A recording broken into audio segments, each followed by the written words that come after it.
Bonjour à tous et à toutes et bienvenue dans cette nouvelle vidéo dans laquelle j'ai acquis des nouvelles machines dans l'atelier. Et avant, pour préparer le gros projet de cet été, je dois tout simplement apprendre à utiliser ces machines, apprendre à les maîtriser. Et donc tout en même temps, je vais les découvrir et je vais vous montrer comment les utiliser à votre tour.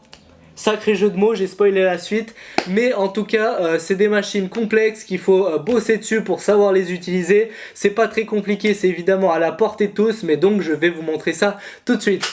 Bon alors premier problème qu'on va devoir surmonter, c'est qu'on a ici un joli tour, mais un joli tour qui pèse entre 60 et 70 kilos, parce que ça là, ce petit truc là, c'est de la bonne fonte ça monsieur, c'est pas de la chinoiserie. Et là, après un escalier plutôt étroit, on a une cave.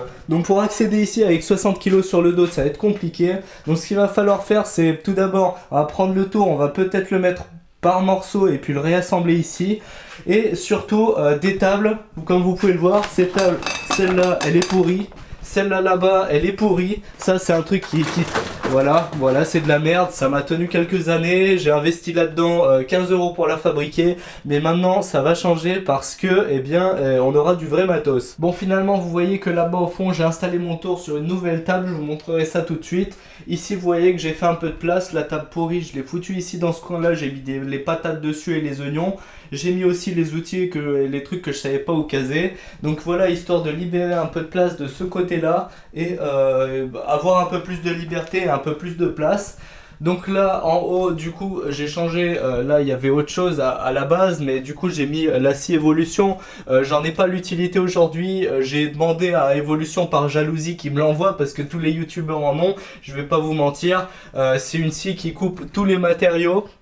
Donc c'est ça l'avantage des scies Evolution. Bref, je vous en parlerai un autre jour, je sucerai la marque un autre jour. Mais pour l'instant, voilà, je vous montre juste un peu ce qui s'est passé. Donc là, vous voyez que j'ai de la bonne vieille table. Donc la gamme, si ça vous intéresse, c'est du Uniworks. Donc c'est tout simplement une table d'atelier que j'ai acheté. Donc là, vous voyez, c'est pas n'importe quelle table d'atelier, c'est du solide. C'est un truc qui est fait pour supporter beaucoup de kilos. Donc c'est pour ça que je l'ai acheté. Ici, on a beaucoup de kilos qui reposent dessus.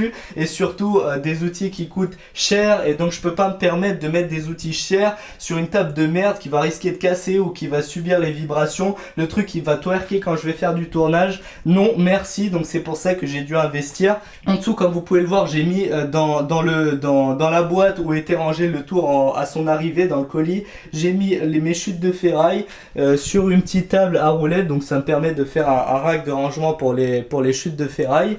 Donc ici j'ai posé bien évidemment le tour, de l'autre côté j'ai posé une nouvelle scie que vous connaissez pas encore, donc que j'ai dû acheter également. Voilà, donc je vais vous expliquer pourquoi et pourquoi on dépense de la thune là-dedans. Et là-dedans, je vais pas vous mentir, sur les chiffres, je vous en remercie pour les Tipeee. Vous m'avez fait dans les 450 €, quelque chose comme ça, donc ça m'a énormément aidé. Je vous promets du sale pour cet été, vous allez pas être déçus, donc voilà. Donc ça c'est une scie de chez Optimachine, pareil, si ça vous intéresse, lien dans la description. Je vais vous expliquer pourquoi je l'ai acheté, parce qu'à la base j'avais un autre truc, mais je vous expliquerai pourquoi ça et pas le truc qu'il y a là. Ici on a un super petit livre, un tutoriel pour utiliser les tours. Donc voilà, c'est super intéressant, je suis en train de l'apprendre, là je suis à la page 40. Je suis en train de le tryharder avant de vous raconter de la merde dans la vidéo pour le tournage. Donc voilà, je vais vous raconter un peu ma vie, ensuite on passe tout de suite au tournage et au découpage de ferraille. Voilà, donc je vous avais prévenu, je vais prendre 2 minutes pour vous raconter ma vie, tout simplement parce que comme tout grand bricoleur, j'aime bien vous parler de mon expérience et aujourd'hui je vais vous partager mon expérience sur le découpage de la ferraille et je vais vous expliquer pourquoi je préfère découper de la ferraille avec une scie, donc une scie à ruban de façon mécanique, donc voilà, avec des dents qui arrachent la matière, plutôt qu'avec une grosse gigameuleuse que j'appelle gigameuleuse, c'est ce qu'il y a là. Donc c'est tout simplement une grosse meuleuse abrasive, une tronçonneuse à métal. Et pourquoi c'est de la merde? Bien tout simplement parce que les tronçonneuses à métal abrasif, on a un disque qui tourne très vite et qui frotte, qui prend votre matière avec le disque qui le déboîte en fait, qui fait de la chaleur par friction et donc ça envoie presque pas de shrapnel. Vous voyez que ça envoie des étincelles, mais ces étincelles elles sont instantanément, c'est de la poussière tellement fine, c'est genre ce que j'appelle en fait du vap shrap, ou plus scientifique scientifiquement, la vapeur de shrapnel, c'est en fait tout simplement du shrap vaporisé, c'est du métal vaporisé, du disque vaporisé, du carbure de silicium vaporisé et de la putain d'amiante. Et ça mon pote, eh bien c'est le cancer. Et moi j'en ai marre de choper du cancer parce que ça fait des années que je me prends du cancer dans les poumons, c'est un peu relou. Je vais pas vous mentir, c'est un outil qui dépanne, mais si vous avez rien pour évacuer le gaz, et même si vous l'évacuez, le vape shrap il reste et vous le respirez, donc c'est ultra cancer. Et en plus ça vous bouffe à peu près 1 cm de matière à chaque coupe. Et surtout quand vous achetez une scie abrasive premier prix, et même pas premier prix d'ailleurs, c'est tellement pas précis. Non seulement le truc c'est de la qualité de merde, donc quand il rentre dans la matière en fait il plie, donc il rentre de biais et au final vous avez une coupe en diagonale dans la profondeur. Donc de 1 c'est de la merde, de 2 ça enlève beaucoup de matière, de 3 c'est le cancer. Donc voilà, oubliez cette merde parce qu'à chaque fois sur chaque angle de 45 degrés que vous allez faire, eh bien vous allez perdre à peu près 3 voire 4 degrés. Donc au final, bon pas 4, 3 degrés, et au final vous allez vous retrouver avec des tubes carrés comme ça que vous assemblez donc en angle. Les angles vont jamais, vous pourrez jamais fermer votre carré tout simplement parce que vous aurez des jours. Donc voilà toutes les raisons pour lesquelles j'ai décidé d'investir dans cette scie à ruban qui n'est pas n'importe quelle scie à ruban, parce que Optimachine, eh bien c'est de l'outillage professionnel. Ils vendent évidemment en particulier, sinon j'aurais pas pu l'acheter parce que c'est pas pour les sucer, mais cet outil je l'ai acheté parce que je le voulais pour moi, donc pas parce que je ne sais quelle marque me l'a envoyé gratos. Évidemment ils m'ont fait une promo, donc ils m'ont envoyé l'outil hors taxe tout simplement, ils m'ont pas fait payer frais de port, les trucs comme ça, mais je vous mets le lien dans la description si ça vous intéresse. Si vous achetez en les appelant de ma part, donc le numéro de téléphone c'est celui-là, vous le trouvez sur Google, vous les appelez de ma part. Si vous êtes intéressé par cette machine, eh bien vous les appelez, vous leur dites que vous venez de ma part et vous voulez cette machine, vous allez avoir deux scies gratuites en plus, donc ça fait 40 balles. C'est pas mal. Ils peuvent pas vous faire des promos, pas pour l'instant parce que le site est un peu old school, donc ils ont pas de système de code promo. Donc vous les appelez, vous leur dites que vous venez de ma part et vous leur demandez une scie à ruban. Donc voilà, donc c'est pourquoi j'ai pris cette scie à ruban et pas une autre, parce que du coup tu vois ça serait de la même qualité que ça. Tu prends ton poing, tu tapes comme ça, vous entendez ça? Et bah c'est la vieille tôle qui vibre. Alors que si je prends mon poing, si je prends ça, et bien tu vois, je vais mettre à faire de l'ASMR. Bref, tout ça pour vous dire que là, quand je fais ça, et ben en fait c'est mes os qui vibrent. Tu vois, c'est pas de la vieille tôle ça mon petit pote, ça c'est de la grosse fonte. Donc bilan de l'histoire, les outils que j'ai derrière moi, et bien c'est de l'outillage de qualité, ça c'est de la bonne marque. Ça c'est de l'outillage professionnel, c'est pas un truc qui va crever au bout de 2 ans, c'est un truc qui a 80 ans, je vais être mort avant lui, tu vois. Donc voilà, j'ai préféré investir une fois dans de l'outillage de qualité plutôt que acheter de la merde puis de la merde et travailler qu'avec de la merde. Au moins vous achetez une fois, c'est fait et vous avez du bon matos fiable sur lequel vous pourrez toujours compter. Donc là pour un premier entraînement des deux machines, eh bien on va prendre cette molette du Zippo géant et on va la refabriquer parce que je n'aime absolument pas la façon dont je l'ai fait, tout simplement parce qu'à l'époque j'avais pas de tour, donc il m'était impossible de faire quelque chose de parfaitement cylindrique. Donc voilà, maintenant que j'ai un tour, eh bien je peux la refaire et je vais la remolter, pas dans cette vidéo parce que j'ai pas encore reçu l'outil, je l'ai commandé, mais bon bref, on va déjà faire cette molette avec un trou en prenant du bon papier d'acier et on va faire une molette parfaitement lisse.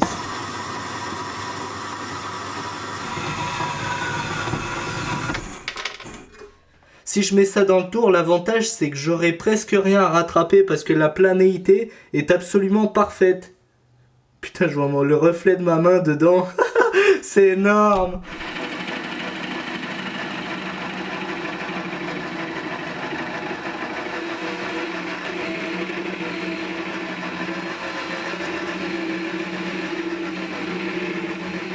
Voilà, donc malheureusement le mandrin n'est pas fourni avec le tour, faut l'acheter séparément et faut prendre surtout un mandrin de la bonne taille.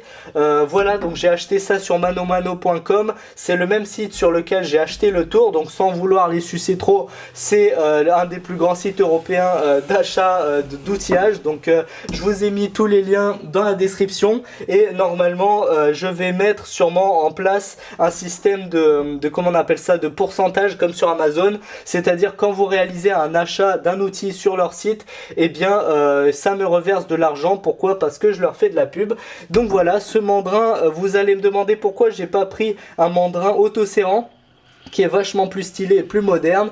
Et bien tout simplement parce qu'ils sont plus longs. Et vous voyez l'écart ici entre le mandrin et l'autre mandrin du coup, et bien il est assez petit parce que c'est un mini tour. Donc si je peux optimiser de la place pour pouvoir tourner des pièces plus longues, et bien tant mieux. Donc c'est pour ça que j'ai pris un mandrin non autoserrant, un truc manuel, et ça permet aussi de faire des serrages un peu plus forts et plus maîtrisés à la main plutôt qu'un truc chelou où tu sais pas comment ça fonctionne. On enlève le strap.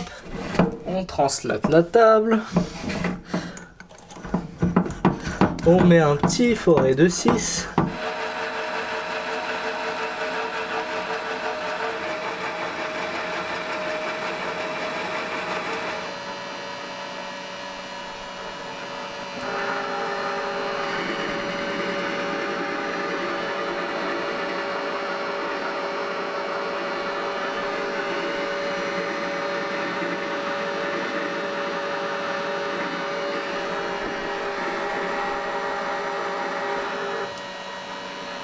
Et maintenant, deuxième chose très importante et très utile que l'on peut faire lorsqu'on a un tour, et bien c'est des taraudages et des filetages très particuliers. Vous savez, quand on sait faire un taraudage et un filetage proprement avec un tour, et bien mon pote, je peux dire que toutes les femmes vous demandent en mariage, même Taylor Swift. Voilà poto, t'es un pimp.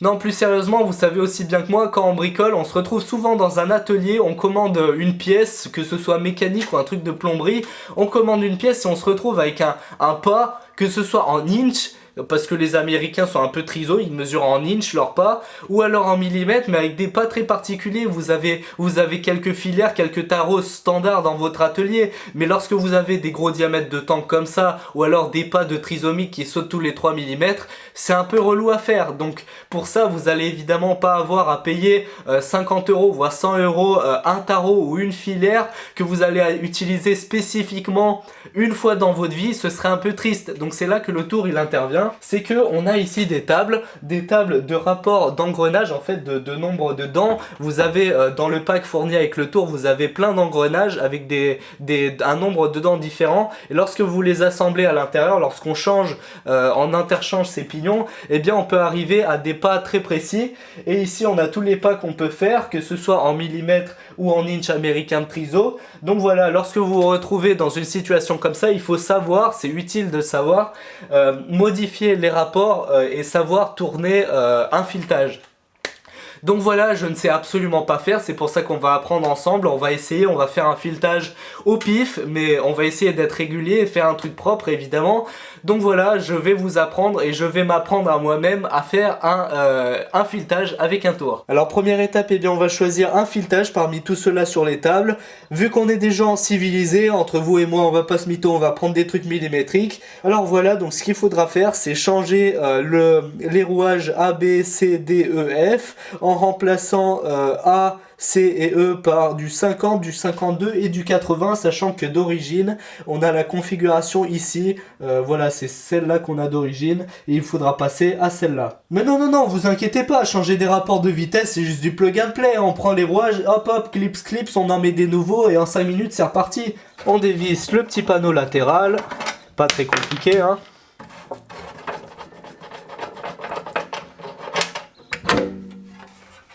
On desserre légèrement le bras qui porte les rouages, ça la portez tous. On dévisse les engrenages à l'intérieur, hop, sans perdre les boulons et les trucs à l'intérieur. Voilà. Alors maintenant on regarde ce qu'il nous faut. Donc pour du 1 mm il nous faut un 50, un 52 et un 80. Donc on cherche ici dans le tas de trucs fournis par la marque le fameux 50, le 52, ça doit être un 52 et il faut un 80. Donc les 80, bah, je pense qu'en fait les 80 il y en a un ici. Ça c'est bien un 80, donc il nous faut ça. Bon bah tranquille, pas très compliqué. On prend le 50, hop, le 52, hop, et le 80, hop. On le met là comme ça, tranquillou, pas de difficulté. Oh bah non, C'est pas si simple. Eh oui Michel, c'est pas si simple parce que là vous voyez on a ici une espèce de petit tube avec une clavette qui permet d'ajuster la roue dentée sur cet axe là. Donc vous voyez ça glisse parfaitement et c'est parfaitement ajusté.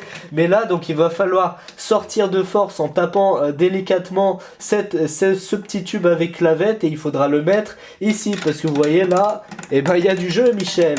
Donc en gros si je résume la situation, c'est un peu comme si tu étais tranquillement dans ta bagnole sur le périph'. Tu veux faire quoi? Tu veux passer une sixième? Hop hop hop, tranquille. Bah non, t'as pas de levier. Du coup tu fais quoi? T'es là, hop, tu démontes ta boîte de vitesse, hop, tu changes les axes, hop, tu mets d'autres pignons pendant que ta voiture elle roule et hop, c'est reparti. Ouais, tranquille, c'est juste un peu ghetto, c'est tout.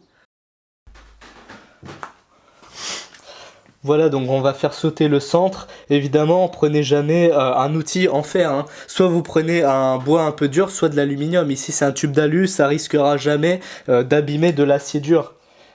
Voilà, donc on tape délicatement un peu partout. C'est asymétrique. Et bim. Et on assemble ça de nouveau sur l'engrenage qui nous intéresse. Et maintenant, dernière étape, eh bien, on remonte les deux engrenages en respectant bien l'ordre, bien le 50 sur le A. Donc celui-là, je dois le mettre sur le A. Et en ce qui est du sens, que ce soit comme ça ou comme ça, eh bien, vous faites au plus logique en lisant le schéma, en fait. C'est un peu du talent, je vais pas vous mentir. Mais en gros, sur le schéma, c'est marqué que ces engrenages, ils doivent être neutres, en fait. C'est marqué H. Donc ça veut dire qu'en gros, vous mettez ce que vous voulez tant que ça agit pas. Donc en gros, ces engrenages, ils vont pas être utilisés. Donc ce qu'on va faire, c'est qu'on va desserrer ces espèces d'axes ici. Comme ça, lorsqu'on les desserre, eh bien, on peut les translater. Et on peut donc mettre ça ici. On le translate un peu vers le haut. On met le deuxième dans le même sens parce qu'on a dit que ceux-là, on les exploitait pas. Et on met ça ici, pareil, dans l'autre sens. Il faut qu'il soit neutre, de telle sorte à ce que ça s'enclenche avec celui d'en bas. Donc voilà. On met ça bien pour que ce soit bien enclenché. Donc comme on peut le voir ici, c'est bon. Donc tout ce qu'il nous reste à faire, eh bien, c'est bien serrer avec une petite clé les axes ici. Donc les fixer en place.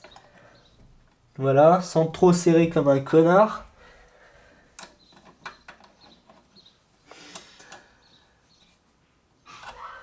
Voilà. Está bueno. Et on va remettre les écrous ici, mais avant on vérifie juste que tout tourne bien. Voilà, donc on peut voir que tout s'est bien enclenché, tout marche. Et donc on va faire un petit pas stylé de 1 mm. Et dernière chose avant de refermer, étant donné que j'ai mis des nouveaux rouages qui sont pas assez graissés, on met un dernier petit coup de vaseline. Voilà, donc maintenant il ne reste plus qu'à prendre une chute en métal. On voit pas ma tête. Ah, mieux. Donc comme je vous le disais, on va devoir prendre une barre. Donc là j'ai pris une barre d'acier d'un diamètre totalement aléatoire qu'on va venir usiner pour s'entraîner justement à faire notre fameux filetage qu'on vient de se faire.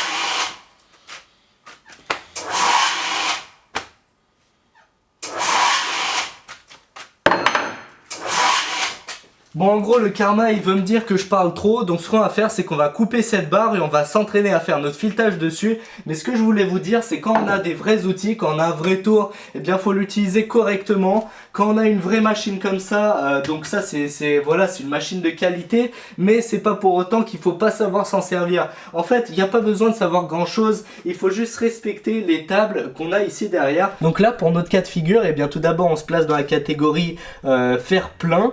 Donc ici, on a le plein, on a un diamètre, donc le diamètre il est, bah allez je dirais 1,5 cm à tout casser, donc on est inférieur à 30 mm, on est sur de l'acier, donc on va se positionner en position 3 avec le potentiomètre. Donc ici si on avait un tube creux, là on n'a pas de, vous voyez on n'a pas d'instruction sur le matériau, que ce soit alu ou fer, on coupe à la même vitesse, mais là pour les trucs creux, vous voyez que l'aluminium pour des diamètres différents, eh bien on a des positions différentes. Donc d'après ça c'est ce que j'ai compris, j'espère que j'ai bien compris, mais voilà c'est ce que je vais faire.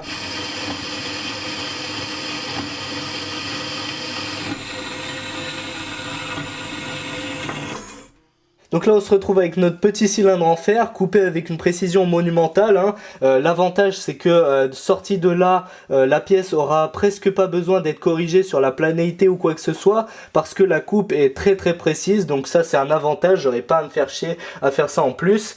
Mais par contre, comme vous pouvez le voir, les morts qui sont installés ici sont faits pour des pièces de gros diamètre. Et donc encore une chose qu'il faudra faire, eh bien c'est tout simplement changer les morts de ce mandrin.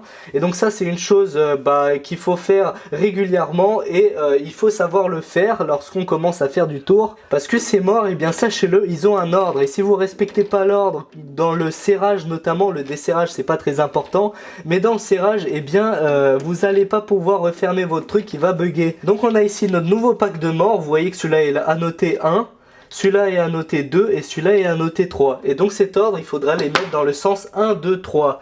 Le sens est marqué ici. Là vous voyez pas sur la caméra, mais en gros à l'intérieur ici dans la rainure on voit le chiffre 1. Donc ce qu'on va faire c'est qu'on commence par mettre le 1, on le fait glisser dans sa rainure et on met quelques tours de clé, pas trop parce qu'après je sais pas ce que ça fait, mais je crois qu'il faut pas en mettre trop. Ensuite le 2, donc là on trouve le 2, ici c'est le 3, donc c'est pas bon. Là on met le 2 parce que si on met le 2 dans le 3, et bien ça va bloquer à un moment ou à un autre. Donc c'est pour ça que cet ordre il faut le respecter. Voilà, j'ai mis le 2, il est rentré. Et on finit avec le 3.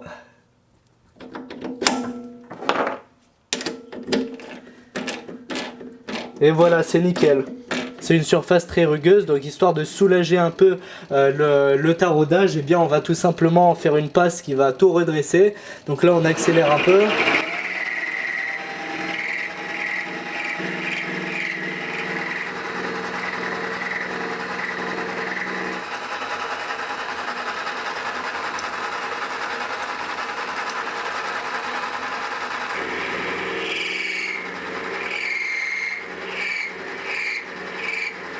Et là on change d'outil pour faire une gorge à la fin du filetage. Donc ça s'appelle une gorge, j'y peux rien, et si vous voulez la faire profonde,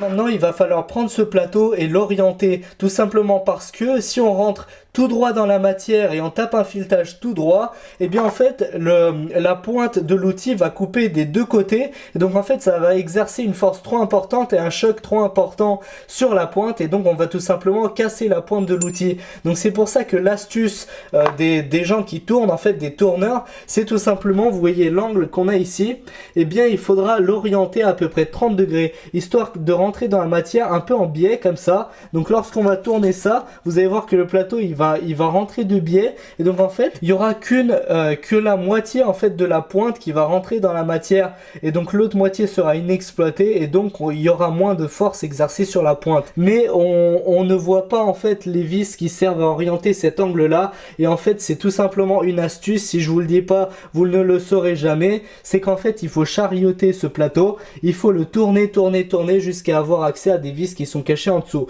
Et oui, c'est chiant.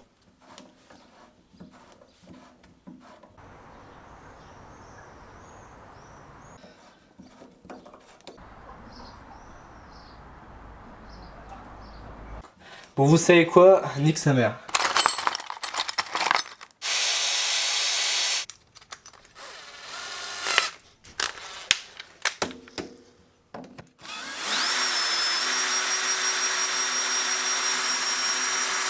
Et maintenant vous trouvez une autre clé Allen parce que celle d'avant on l'a coupée.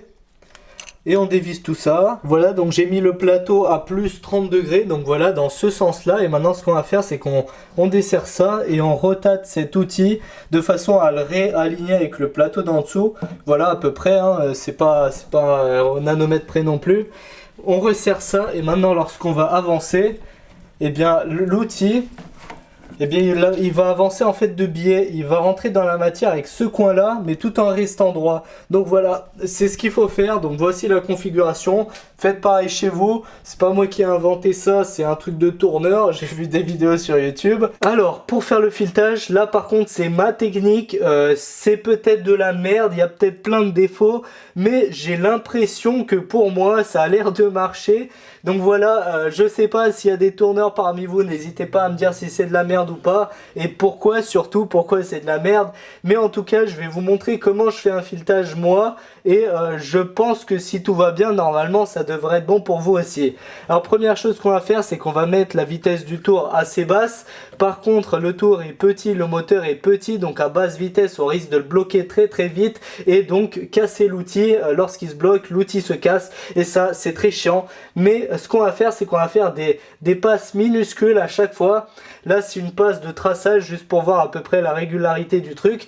Donc ce qu'on fait, c'est que vous vous déplacez avec ça, voilà, vous vous mettez un endroit à peu près 0,5 cm de la pièce, histoire de vous laisser un peu de marge, et vous mettez l'embrayage. À partir de maintenant, l'embrayage, vous y touchez plus. Tout ce qu'on va faire, c'est marche avant, reculer, reculer, donc en marche arrière, réavancer d'un tout petit peu plus, et à chaque fois on va faire ça comme ça. Donc là, juste je vais mettre mon vernier, je vais le mettre sur 0 histoire de savoir de combien j'avance à chaque fois. Et ben c'est parti.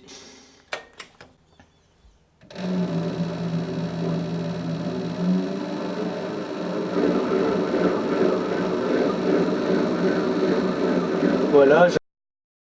Au final, j'ai pas mal avancé avec cet axe-là, et au final, celui-là, j'ai très peu avancé, tout simplement parce que je me suis rendu compte que cette technique, oubliez ça, lorsque vous avez des filetages aussi fins. Je pensais qu'un millimètre à l'œil ça allait être bien et tout, ça allait être un truc facile, mais en vrai non, c'est un filetage vraiment très dense. Et au final je me suis mis des bâtons dans les roues parce que en plus je peux même pas aller plus profondément que ça pour le filetage. Pourquoi? Parce que mon outil est un peu arrondi au bout et il n'est pas assez pointu, et donc si je refais une passe plus profonde, et bien mon filetage, bah, ça sera plus du filetage tout simplement, parce que de toute façon des grosses passes avec ce tour on peut pas en faire, surtout dans de l'acier. Dans de l'aluminium encore ça passerait tranquille, mais dans de l'acier comme ça, lorsque le tour, si jamais il a le malheur de se bloquer dans un filetage comme ça, et vous faites quoi? Réflexe, vous tournez ça pour le reculer, comme ça vous débloquez le tour et il reprend des RPM. Et bien qu'est-ce qui va se passer? Il va donner un à-coup et votre pointe de l'outil va sauter. J'ai cassé 2 outils comme ça. Donc voilà, dans tous les cas, lorsque vous êtes sur de l'acier, faites des toutes petites passes à chaque fois. Et bien voilà, cette vidéo touche à sa fin, j'espère qu'elle vous aura plu. Avant de vous quitter, comme d'habitude, je vais faire une petite conclusion de ce que j'en ai pensé tout simplement. Alors premièrement, le tour, eh bien c'est une machine qui est super pratique, et bientôt ça me plaît vraiment de faire du tournage. Donc sachez que je pense vous allez le voir assez souvent, que ce soit pour des petits trucs ou des gros trucs, ça va vite devenir une machine dont on peut s'en passer, mais dès qu'on l'a, eh bien on s'en sert tout le temps. Donc voilà, je trouve que c'est quelque chose de très utile, et le tour que j'ai, donc du coup je vous ai pas dit la marque, mais c'est Metal Profi, donc c'est la marque Holz Profi, c'est une marque allemande. Je vous ai mis le lien dans la description si ça vous intéresse. Dans tous les cas, c'est un petit tour d'atelier, donc il n'a pas une puissance extraordinaire, parfois il se bloque, parfois il s'arrête, donc il faut reculer et refaire une passe. Donc voilà, il n'est pas très fragile de ce côté là, parce que je pense il a un embrayage interne, donc ça fait que quand le moteur force trop et quand il se bloque, et bien en fait il crame pas, tout simplement, il n'y a pas un pic d'intensité énorme, donc c'est bien pensé. Vous avez vu la qualité de construction du tour, elle est je dirais presque irréprochable. Il y a des petits défauts que je vais vous en parler au fur et à mesure, donc il est évidemment pas parfait, mais c'est une machine à 1200 € ce tour là, et honnêtement pour le prix il vaut largement, parce que vous voyez que après vous passez tout de suite sur des gammes bien plus grosses, sur du triphasé, des trucs qui sont pour un commun des mortels qui a un atelier à taille humaine comme moi, et sûrement comme vous. Je sais pas si vous êtes nombreux à avoir un hangar en triphasé et avoir 10 000 € de budget pour claquer dans un tour, mais en tout cas voilà, je pense que c'est la référence. Donc si vous avez à acheter, si vous avez besoin d'un tour comme ça, je pense que le meilleur choix c'est ce Holz Profi. Pour 200 € de plus, vous avez une gamme un peu plus grande, mais honnêtement je pense que c'est pas très utile, parce que dans tous les cas pour tourner des longs axes, eh bien il faut une lunette de tournage, et dans tous les cas vous allez être limité en puissance, donc je pense que ça sert à rien d'acheter la gamme au dessus.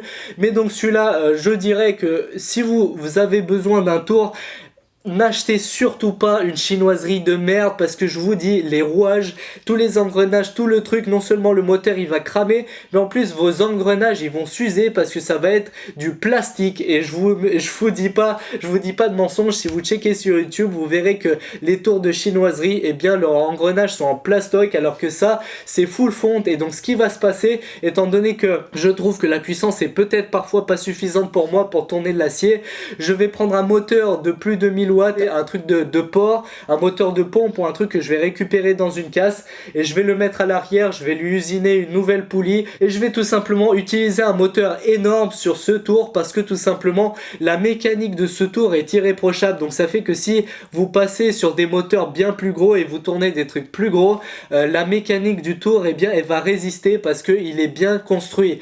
Ensuite, pour ce qui est de la scie à ruban et de la table, donc la table, bon, c'est une table, j'ai rien à lui reprocher pour l'instant. Pareil, lien dans la description. Et la scie à ruban, eh bien, qu'est-ce que vous voulez que je vous dise? C'est une scie professionnelle, donc j'ai honnêtement rien à lui reprocher. On peut pas reprocher quelque chose à du matos de pro. Ça, c'est de la Deutsche Qualität, c'est vraiment genre le top de la gamme allemande. Donc voilà, sur ce, je vous laisse. J'ai dit tout ce que j'avais à dire.